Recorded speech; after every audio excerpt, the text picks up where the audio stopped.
Good afternoon, everybody. Today I wanted to come on and film a fun video that I'm really excited about. I've gotten a little bit, just a little sick after Christmas, so if my voice sounds like it's struggling, that's kind of why. I have some peppermint tea to make it feel a little bit better, and I know I'll be doing a lot of talking, so hopefully it does not give out on me. But today I wanted to do my favorite books of 2023, just a little explaining each one, and maybe talk about my least favorites of the year, and then give a little bit about what I want to do in 2024. So I'm gonna go in order from when I started last January until just like a book I'm not even finished with, but I know will be in my top favorites. So to start off, I have a huge stack down here below me. I can't really hold them up because they're all so heavy, so sorry.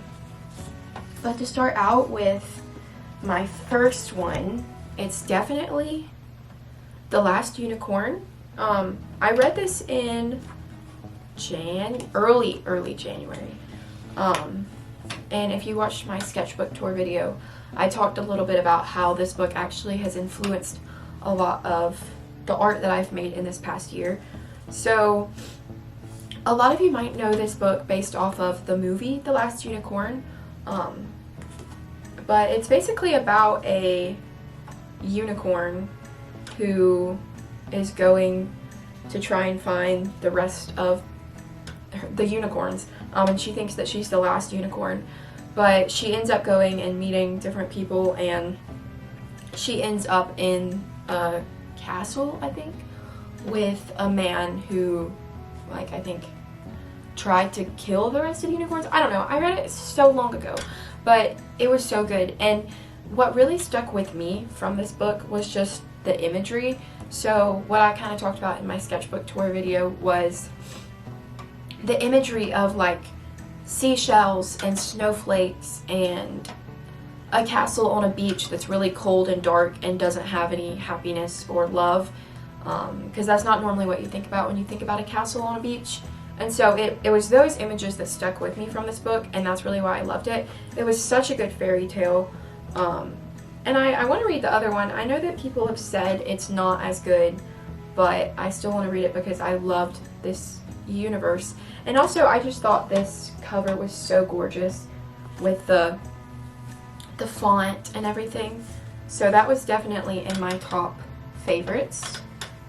So my next favorite of the year was Weaing Heights, and this might be a little bit of a surprise, but I read this with my sister and her friend because we were doing like a little book club, which died out, but that's okay. But this one was really good. I read Jane Eyre 2 years ago, last year, I can't remember, and I loved it. So I bought Weaing Heights, and I just had never gotten around to it, and I told them that that's what I wanted to read first for the book club, and I'm really happy I did because I don't know if I ever would have gotten around to reading it again. I mean, I'm sure I would have, but not this year at least. But I really enjoyed this book. I really like the Victorian writing style, and I know it can be hard to get into, but once you get to the point where you can appreciate it, you would really enjoy Weaing Heights, I think.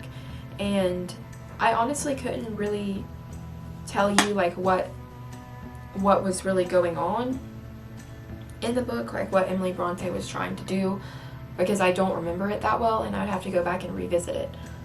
But it was very good, and yeah, I really enjoyed this one. The next book that I read, not the next book, but the next book that was my favorite, I also read for that little book club that we did, and this time we added my friend, my cousin's friend, and then my sister into it, so it was fun. But this is called Peace Like a River by Leif Inger, and it is about, it's really hard to say what it's about, but it's about a boy whose brother commits a crime in protection of his family, and this book kind of explored like the boy working through that because his brother like escaped the law or whatever, and then the main character of this book, they went to go and find their brother who ran, and this book also kind of tackles the idea of like miracles, because the boy, what's his name, Reuben, his dad, only Reuben has realized that his dad can do miracles, and so it was very interesting. I cried. Like, I think this is the only book I cried at all year, at the ending. It was so good. I want to reread it. I read it in the summer. It's definitely more of a winter book, so maybe I'll reread it this winter or next winter, because it's definitely one that just the writing is so well done, and yeah, so it's definitely one that I want to revisit. And then the next one is something very different, and that is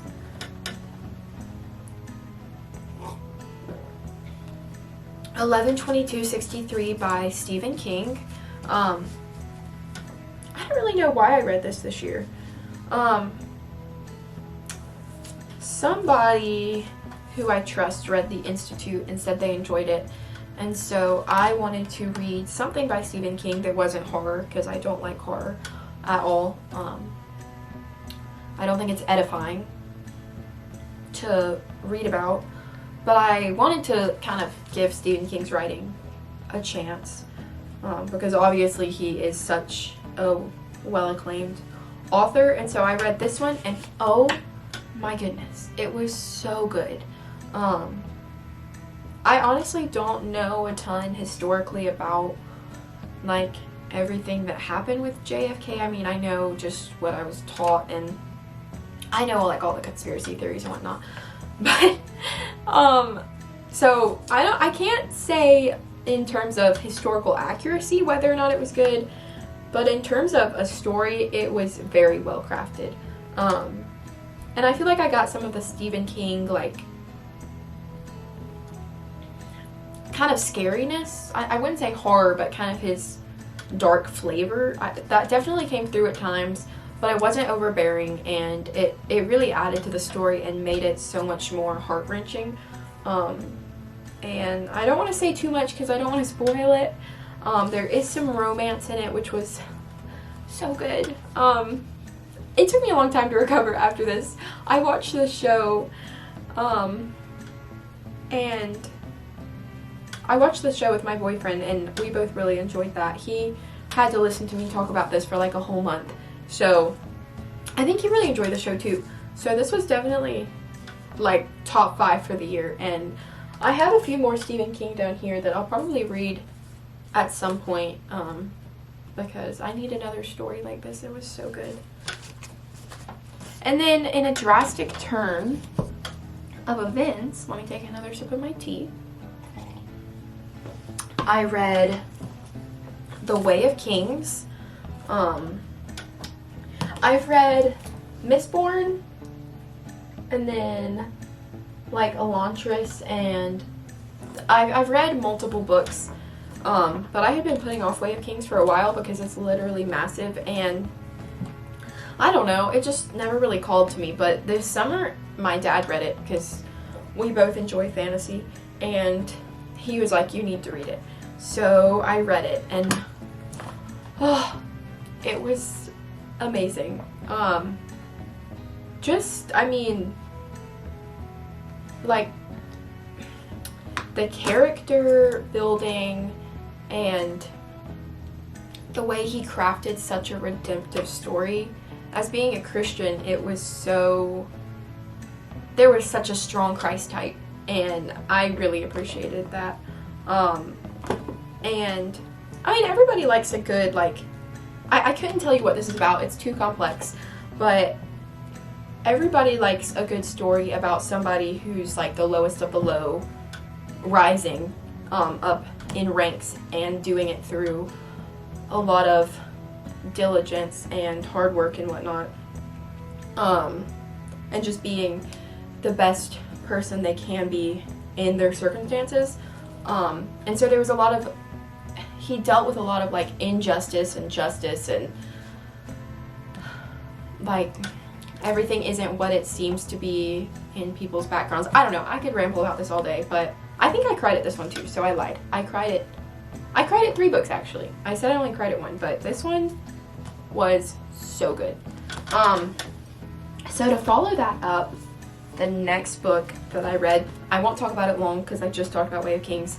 I read Words of Radiance by Brandon Sanderson, which is the second book after Way of Kings. And I honestly don't remember what this one is about as much, just because I read it a lot quicker. But I know it was really good. I actually, unpopular opinion, I didn't like it as much as I liked The Way of Kings. But I think that's because I liked Kaladin, and if you've read any of the Stormlight, you know who Kaladin is. And this one focuses on Shallan, a different character who's a girl. But I mean, the romance, I'm interested to see where it goes. I haven't read any of the others, but this was both of those were like easily 5 stars for me. So yeah, I loved this one. In the same vein, the next one that I would say was my favorite was Tress of the Emerald Sea. This is also by Brandon Sanderson. The cover is so gorgeous. And this one was completely different.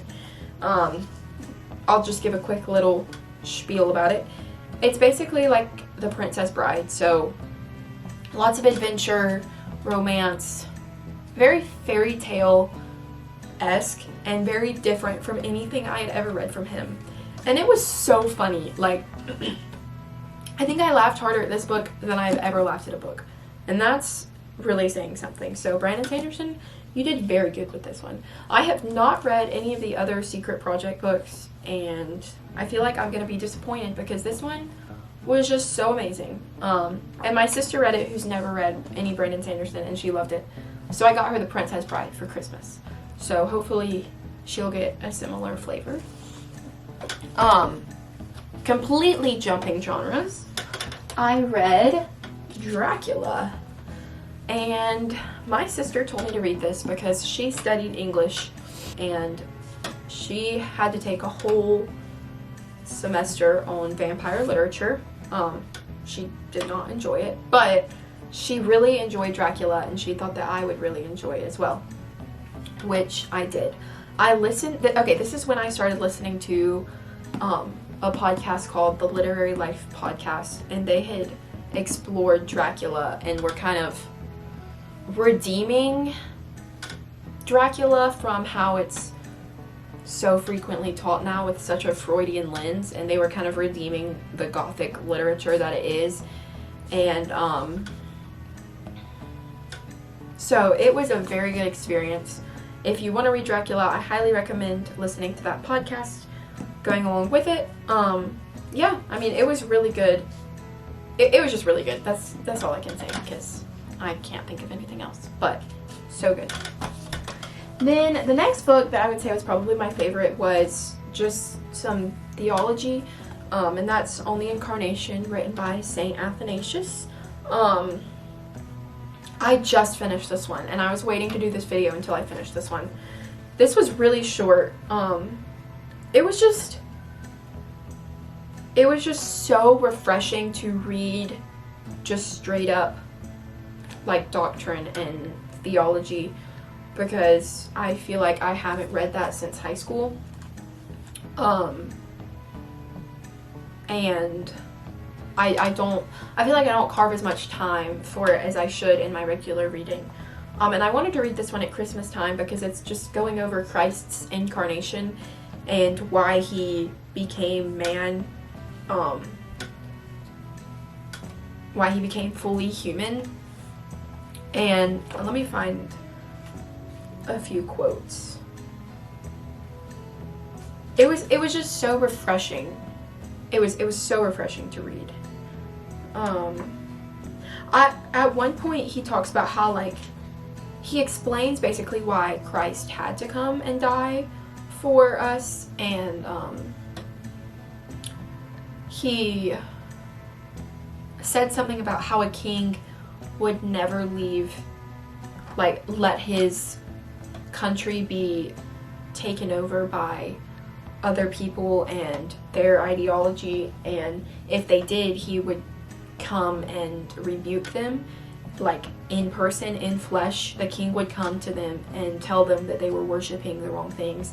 And so that's basically what Athanasius was laying out, that before Christ came, humanity was swallowed up by darkness and demonic forces and everything, and how we needed Christ to come in the flesh to save us. And it was just so good. And also C.S. Lewis's little intro preface thing was so good, because he was basically just talking about why we should read old books and classics and how they're not as hard as we think they are. And so it was a good encouragement going into 2024. So I'm really excited. I'll probably revisit this, honestly, next Christmas again, because it was just so good. So you should read it, definitely. And the last one that I have not finished is a very new release. And I know I'm probably going to finish it today, honestly. I have probably like 200 pages left.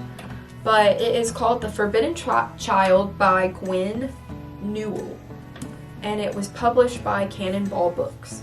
And it's a very, very recent publish, in the last couple of months, I think. And this is a dystopian novel about a girl who is stuck on a ship, and she's controlled by the people in that ship, and they're not supposed to have, like, the children that are born are supposed to be highly regulated by the government of the ship. And she discovers a baby that has not been, like, registered by the government. And so she's trying to figure out what to do and whether or not to lie to the government or to just protect the baby herself. And that's not spoiling because it's all on the back. But this one is so good. I read this one in like a day, and this is the quickest I feel like I've just blitzed through a book in a long time. Like, you can kind of tell it's her debut novel, but it is so well written. And I had some skepticisms at first because I felt like she wasn't describing the atmosphere very well, but then when she finally did, I saw why she hadn't all that time, and it almost brought me to tears because she was describing the ocean and a sunrise in such a gorgeous way. There's a lot of things going on with this novel that I can't really explain yet because I haven't quite finished it, but it is really good, and I'm really looking forward to finishing it. So now that I have going over my favorite books of the year, I thought it would be kind of fun if I talked about my least favorites. So let me look on my Goodreads. Honestly, I don't think I had too many least favorites. Okay, I will say, I don't want to pull them off my shelf because I already have so many books down here. But I read Scythe this year, and it was pretty good. Like, it was fun for just what it was. But the last two were awful, in my opinion. He really did not deliver with the ending of the story at all. I thought he just took it in such a weird direction, and I thought he could have done so much better just kind of staying with the initial, like, plot line. But the last two were just so, I did not like them. So those were definitely two of my least favorite. The next ones that I would probably say were the first two Shadow and Bone books. I read these because my friend told me to, and, like, they were fun. Like, they were probably a 2-3 star. I mean, I read them both in probably 2 days just in between classes this past spring, but I did not like them. And once again, I've said this, I do not like fantasy romance, which is funny because I have all of my Throne of Glass books right there, but I haven't read them. I don't like fantasy romance. I'll probably just get rid of those. It's just not my flavor. It's not my taste. So, no offense to anybody that really enjoys fantasy romance. I just think it's kind of stupid. I just want fantasy. I don't want... If I want to read a romance book, I'll read a romance book. I just feel like fantasy romance always is so cheesy, and I don't like reading cheese. So, I did not like the Shadow and Bone books, and I probably will not read the third. The other book that was relatively disappointing was the second book in the Housemaid series. I I don't remember the name of it. What was it? The Housemaid's Secret. And those books have just like blown up. And I really love the first one. Like the first one was just a good, quick thriller. It was a little dark, but it was really good, and I really enjoyed it. It was just like a quick, easy fun. But I thought that the second one in the series was just way too much of a, like, I don't even remember what happened, but all I know is that it was kind of a cut and copy of the first one, and I did not like it. I thought that she could have gotten a little bit more creative. I'm being so harsh. It was good for what it was. Like, I read it on an airplane, and it was fun for what it was, but I wouldn't really recommend it. The next one is If We Were Villains. I did not like this book. I thought it was a little melodramatic. And I know I'm probably offending a lot of people, but I didn't like it. And I think that's all of my least favorites. Like, it was a pretty good year. I reread Harry Potter for a class, so that was fun. So, now that I've talked about my least favorites, let's talk a little bit about what I'm going to be reading in 2024. I have my little journal that has kind of, I don't have actually anything written in here about what I want to read, but I have like a predicted TBR. But I do want to do this thing. I talked a little bit about the Literary Life podcast when I was reading Dracula, and every single year they do this challenge where they come up with like a certain genre or something that you need to read in. I'm sorry, my throat is starting to give out. Well, this year the genre that they decided that they wanted to do wasn't a genre, but it's called Reading Through the Centuries. So you have to read a book, a mythological book, a book on the ancients, a biblical times book, and then early Middle Ages, and then you have to read a 14th, 15th, 16th, 17th, 18th, 19th, 20th, and 21st. But you have to read 2 from each of those centuries. So I have kind of like laid out just a little bit what I want to do. And I can't remember all the centuries that these are from, but let me pull it out. So I have Sir Gawain and the Green Knight. I want to read this one for 14th, I think, if I have that right. I think 14th. I read this in high school, but I want to revisit it. So yeah, that's going to be in January, like once I finish The Forbidden Child. The next book that I want to read, I'm going to count as my early Middle Ages, and that is The Pillars of the Earth by Ken Follett. And I think I'm a little late to the party on him because he's just such a well-known historical fiction writer.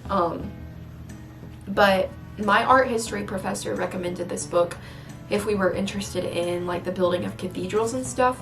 And basically I think this book is about basically just the architectural process of building the greatest Gothic cathedral in the world at the time, and kind of the family generations that built it after the initial architect. So I have this plan to read January and February, so we'll see if I actually accomplish that.